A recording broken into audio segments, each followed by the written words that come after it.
اس مرد کو حکم دیا جا رہا ہے کہ غور سے سنو، اللہ کہتا ہے اتقوا اللہ، اتقوا اللہ، اتقوا اللہ۔ لیکن تقوی کا مطلب کیا ہے؟ تقوی کا مطلب ہے کہ ان تجعل بینک وبین ما تخافه تقاتا تقیک منہ۔ تقوی کہا جاتا ہے تجھے جس چیز سے ڈر لگ رہا ہے، شیر سے، سانپ سے، کسی بھی چیز سے، تو اپنے اور اس کے درمیان میں ایسی دیوار کھڑی کر دے کہ اس کی تکلیف، اس کا حملہ تجھے نہ پہنچ سکے۔ اس کا نام ہے تقوی۔ اس کا مطلب کیا ہے؟ اتقوا اللہ۔ ہر آیت کے اندر یہی آ رہا ہے۔ اس کا مطلب ہے اللہ کے غضب اور اپنے درمیان میں ایسی ایمان اور عمل صالح کی دیوار کھڑی کر لے کہ اللہ کا غضب تیرے اوپر نہ ہو۔ یہ مطلب ہوا اتقوا اللہ۔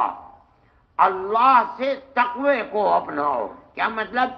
اللہ کے غصے اور اللہ کے غضب سے بچو۔ وہ بچنا اس کی صورت یہ نہیں ہے کہ دیوار بنا لو پتھر کی، اس کی صورت صرف دنیا میں ایک ہی ہے، ایمان اور عمل صالح، اچھا عمل۔ یہ دو چیزیں ایسی ہیں کہ اگر دنیا میں ہیں تو کل قیامت کے دن اللہ کے غضب سے آدمی محفوظ رہ سکے گا، اور اگر یہ دونوں چیزیں نہیں ہیں تو اللہ کے غضب سے محفوظ رہنا بڑا مشکل ہے۔ اچھا، اب تقوی کا سوال پیدا ہوتا ہے، اتقوا اللہ کا مطلب سمجھے۔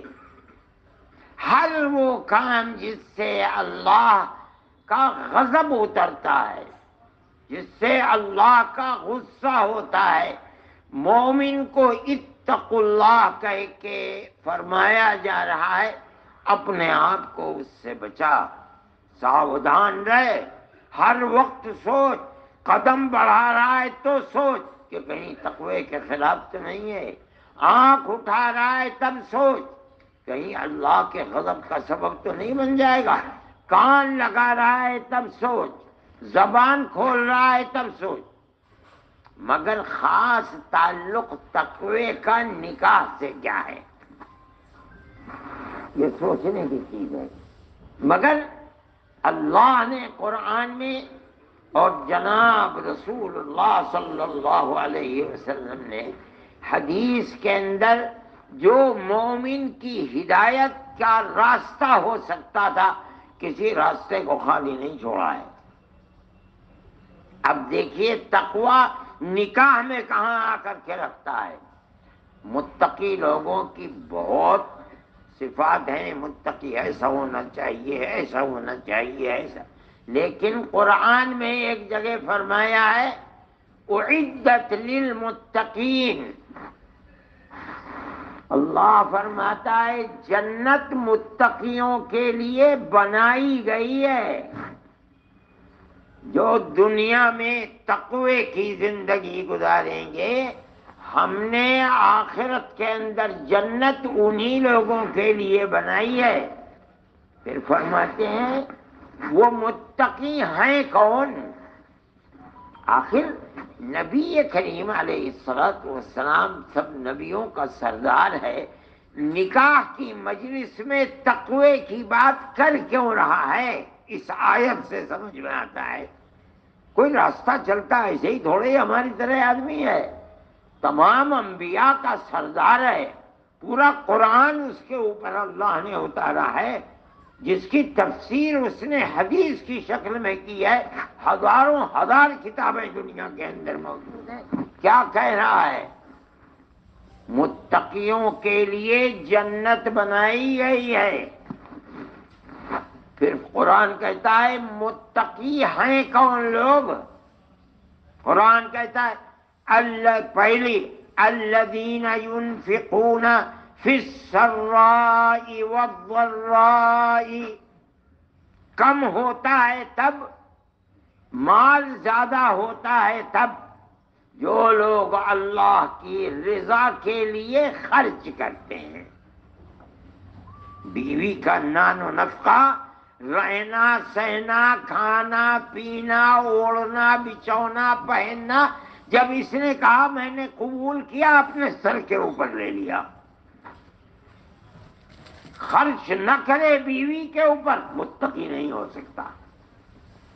متقی وہ ہوگا جو ضروریات زندگی کو اپنی بھی پوری کرے گا، اپنی بیوی کی بھی ضروریات زندگی کو پورا کرے گا، ورنہ متقی نہیں ہوگا۔ متقی نہیں ہوگا تو تیرے لیے جنت نہیں بنائی گئی۔ ایک صفت۔ دوسری صفت سنیے، الذین ينفقون فی السراء والضراء والکاظمین الغیظ۔ قرآن کہتا ہے اپنے غصے کو پینے والے۔ تو کسی خاندان کا ہے، تیری بیوی کسی خاندان کی ہے، تیری تربیت تیرے ماں باپ نے کی ہے، اس کی تربیت اس کے ماں باپ نے کی ہے، اس نے اس ماحول میں زندگی گزاری ہے، تو اپنے ماحول میں زندگی گزار کر جوان ہوا ہے۔ اگر اس کی کسی بات پر تجھے غصہ آئے تو اپنے غصے کو پی، کاظمین الغیظ، اپنے غصے کو پینے والے۔ یہ کہ ہر وقت ڈنڈا لے کر کھڑا ہو جائے، گفتگو کرنے لگے، اناپ شناپ باتیں کرنے لگے، تیرا شمار تقوی کے متقیوں کے اندر نہیں ہوگا۔ وہ متقی جن کے لیے اللہ نے جنت بنائی ہے، وہ تو اپنے غصے کو پینے والے ہیں۔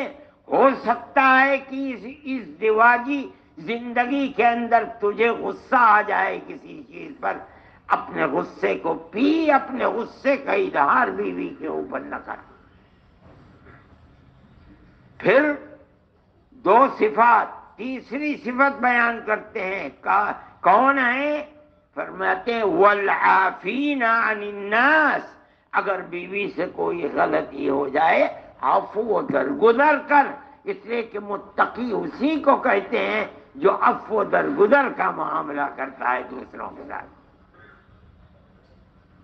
قرآن کی اس تفسیر کے بعد یہ چیز سمجھ میں آتی ہے کہ جناب رسول اللہ صلی اللہ علیہ وسلم اس ازدواجی زندگی میں جو دو الگ الگ خاندانوں کے لوگ ہیں، جو رشتہ سال 2 سال مہینے 2 مہینے کے لیے نہیں، ہو سکتا ہے 50 سال چلے، 60 سال چلے، 70 سال چلے، اگر تیری زندگی تقوی کی اس تفسیر جو 3 چیزیں بنائی اس کے مطابق ہے تو تیرے لیے تیرے گھر کی زندگی جنت رہے گی۔ اور اگر یہ زندگی تو نے نہیں اپنائی تقوی کی تو تیرا گھر تو تیرے لیے جہنم بن جائے گا۔ تیری اولاد کبھی صحیح تربیت میں نہیں رہ سکتی۔ صحیح تربیت میں جب رہے گی جب تیرا معاملہ تقوی کی اس تعلیم کے سلسلے میں صحیح ہوگا، اولاد کی تربیت صحیح ہوگی، تیرا گھر تیرے لیے جنت بن کر کے رہے گا۔ میرے بھائی یہ ایک چیز ہے، قرآن اللہ کا نبی جو بات فرماتا ہے وہ ایسی بات نہیں ہے کہ زبان سے نکلی چلی گئی۔ آپ اپنی پوری زندگی میں نکاح پڑھاتے ہیں تو شوہر کے سامنے تقوی کی بات کرتے ہیں۔ انہی آیتوں کا کیوں آپ نے انتخاب فرمایا ہے؟ ان آیتوں کو نکاح سے تعلق کیا ہے؟ نکاح کی پوری زندگی متقیوں کی صفت کے اندر آ کر جم گئی ہے۔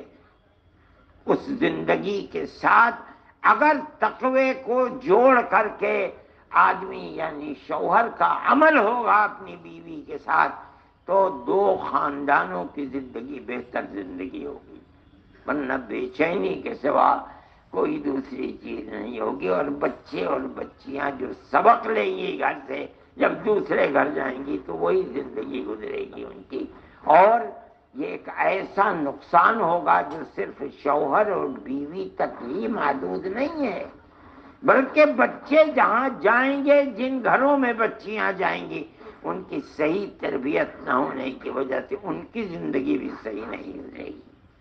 یہ اللہ کے نبی کا ارشاد اور عمل ہے، اس عمل کو ہر آدمی کو اپنانا چاہیے۔ اپنی زندگی، گھریلو زندگی، بخل نہیں ہونا چاہیے۔ جو جائز اخراجات ہیں وہ انسان پر، مرد کے اوپر واجب ہیں، اگر پورا نہیں کرے گا تو انشاء اللہ اس سے مؤاخذہ ہوگا۔ قرض میں غیظ، غصے کو پینا، معاملات میں رات اور دن عفو و درگزر کرنا، یہ اس ازدواجی زندگی کے اندر شوہر کے ساتھ بہت زیادہ وابستہ اور جڑی ہوئی چیز ہے۔ شوہر کو اپنی زندگی اسی طرح گزارنی چاہیے۔ اس سے پتہ چلتا ہے کہ آپ جو ان آیات کا انتخاب فرما رہے ہیں اس کا مقصد کیا ہے، آپ کیا سبق دینا چاہتے ہیں شوہر کو۔ وہ سبق یہ ہے جو قرآن کے اندر متقین کی تفسیر کے اندر آیا ہے۔ اللہ ہم سب کو حسن عمل کی توفیق عطا فرمائے اور قرآن کی ان ہدایات کے مطابق اپنی زندگی گزارنے کی توفیق عطا فرمائے۔ اللہ ان دونوں کی زندگی بھی خیر و خوبی اور عزت و آبرو کی زندگی بنائے اور دنیا کو بھی آباد رکھے، آخرت کو بھی آباد رکھے۔ آخر